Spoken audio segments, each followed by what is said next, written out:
Paste करतो आपण हे 3 बोटाचं अंतर सोडायचं आणि असं मार्किंग करायचं. बरं मार्किंग आलं ते मार्किंग खाली आणलं. मार्किंग यासाठी केलं आहे की या गोलाच्या आतमध्ये 3 रंग टाकायचे. पहिला रंग त्या मार्किंगवर टाकला. दुसरा रंग टाकताना आधीच्या रंगांमध्ये थोडंसं त्याला मिक्स करून टाकलं. तिसरा रंग हा मध्ये पूर्ण करून टाकला. हा झाला बेस. बेस केल्यानंतर तो सेंटर पॉईंट काढला. तर सेंटर आणि डिझाईनचा सेंटर आपण एकमेकांना फक्त मॅच केलं.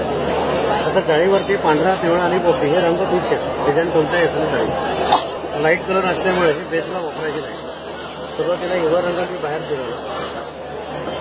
त्याच्याखाली पिवळा रंग आधीच्या रंगांमध्ये थोडंसं ओव्हरलॅप करून फिरवलं. तसंच पांढरा पण पिवळ्यामध्ये ओव्हरलॅप करून फिरवला. आता शेवटी पिवळा रंग पांढऱ्यात मिक्स करायचा आणि डिझाईन हळूहळू हे पूर्ण करायचं. ठीक आहे.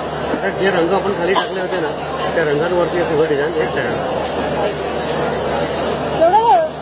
ही पूर्ण प्रोसेस यात दिलेली आहे. रंग कोणती खाली टाकायची